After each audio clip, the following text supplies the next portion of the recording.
Hello, my friends, and welcome back. Today's article is about the Mariupol surrounded Ukrainian army and allegedly mercenaries and who knows who else in the Azovstal steel plant. Uh, Up to about 2 days ago, I haven't I haven't heard about any civilians being in the plant, present in the plant. In the past 2 days, a lot of articles came out stating that actually there's a lot of civilians trapped. I don't want to say trapped because maybe they're trapped because they're not allowed to leave, I guess, in the catacombs of the plant. Allegedly, there are a lot of tunnels underneath and a big a defensive system where people can stay for a long time, allegedly, but that long time is a finite, uh, you know, measure because it's just you run out of water and ammunition and food and I don't know if air. I don't know what's over there. So we have here an article from. I have two articles. One from the New York Times from April 20th, 2022 by Michael Schwirtz. And the title is Despair in Mariupol's Last Stranglehold. And I'm quoting someone saying they are bombing us with everything. So this is one article, and the other one is from Yahoo News by Niami Kavanagh, the same date, April 20th, 2022. Mariupol official warns of last days as Russia demands Ukrainian troops to surrender. Well, the thing is, they say here, and I don't understand how they are able to figure the things out.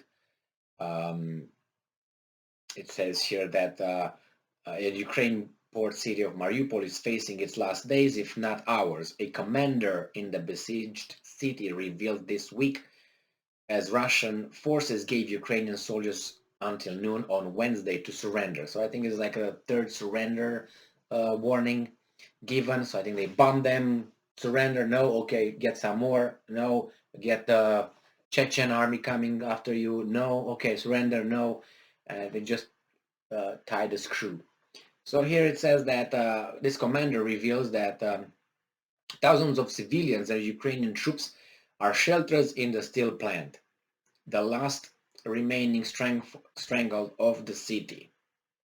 However, the building is surrounded by Russian forces, leaving the people inside with no access to normal supplies of food and water. An advisor for the city's mayor said, "The enemy is outnumbering us 10 to 1. I wonder how he knows that. Did they count them? Foreign intelligence told them, or he believes the Russians. Sherhi Volnya, a commander from the 36th Separate Marine Brigade, wrote on Facebook on Wednesday. How do you know that? Who told you so? Oh, you got informants? Okay, so when the Russians give information of how many are in the Azovstal catacombs, are based on what? On lies, right? Because they're the bad guys, and these guys are only the good guys. So it's just that's how it seems that it says that on Tuesday, the Azovstal steel plant, believed to be the last major pocket of resistance in Mariupol, was a target of Russian airstrikes. So airstrikes, and then they have um, the, the Chechen army going over there one by one and taking whatever little by little they can from the plant. It seems like it says here that now it's very strange because it says that. Uh, there were about 30 200, 300 people that were sheltered in those catacombs, including wounded soldiers and children. The deputy commander of Azov regiment, Azov, that battalion, alleged that Kremlin-led forces had dropped bombs on the steel plant where the improvised hospital was. Yeah, why don't you just surrender then if you care so much for people? Or maybe they can't. I'm just throwing some alternatives there. Ukraine hopes to evacuate some 6,000 civilians from Mariupol on Wednesday, the city mayor said. Wow. Ukraine, I thought that we're already, I don't want to say pacified, but the Mariupol was already under control of the Russian army, and probably has no water, no resources, and it says here that at least 100,000 civilians still remain in Mariupol, and they try to evacuate about 6,000 civilians. That's a tragedy what happens over there. But regarding the ones that are trapped inside, they should be allowed to leave if they want. Maybe they are, but I listened to some news reports, and I read some news reports that allegedly there are some orders coming from Kiev telling the ones in control at the Azovstal last stand not to surrender. But I don't know if you can ask that of an individual, of a human being, if they want to surrender, give them order not, then what? You're gonna court-martial him on the spot and take care of him? Is it how it goes? I guess. But what are the chances? The options? Are they hoping to have for an offensive from Kiev coming to help them? Are they hoping that Americans to come and help them? It was something here in this article. I thought it was very interesting. It says here, this commander was saying that as we're talking to you, they're firing on us from the air, dropping bombs. Tell Americans to help us. Okay, so that was one of the things. So they're trying to involve other people to what? Airlift them somewhere. Everything that comes over there is going to be shut down. Or not everything, but I'm pretty sure like the helicopters that tried before to airlift certain people from the Azovstal steel plant, they were shot by the Russians. So I think my assessment is that that's just an opinion, not even assessment, an opinion, is that in that last stand in Azovstal steel plant in the catacombs underneath, there are some people that must not be caught, dead or alive. I'm assuming they would embarrass, and they would have a very bad public relation, stunt done by the Russians if they catch those guys. That's my opinion. I give you my opinion based on how things are escalating, how the knowledge of human nature to a certain extent, experience, and seeing how these guys are pointing out that little thing, and that's like the most important thing ever, and it's not. The war over there is over, and in that area, in Mariupol, is over.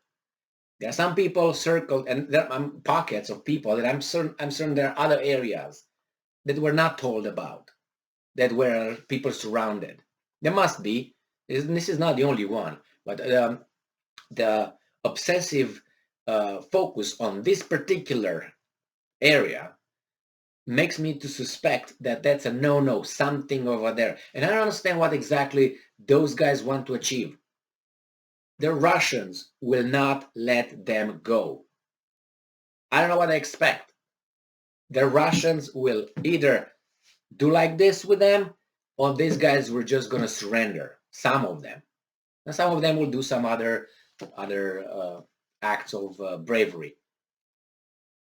The Russians will not let them go with masks on, so we don't know who's who, what's what, and just go to Kiev and have a party over there. No. So I don't know what exactly they hope. To make me be upset that the Russians don't let them over there? Okay, I'm upset. Would that change anything? No. So I hope that who wants to stay there on your own, by your own decision, your own will. Who wants to leave, let them go. If you want to fight, keep fighting.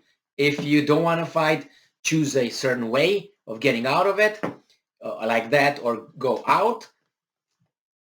Make a choice. Otherwise, you're going to be starving over there and die like that. The Americans are not going to send paratroopers to save you, or the French, or who. They're going to shut them down. Do you think they're going to strike a deal in the meantime? What do you have to deal? What do you have? What do you offer? What did you put on the table? What would you put? Nothing as of now.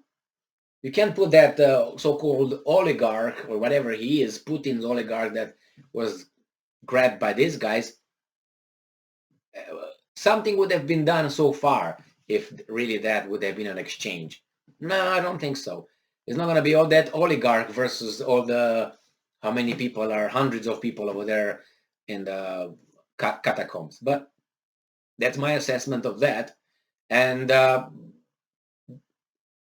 the Russians are going to bomb them, and I don't know what they're going to do with them over there, unfortunately.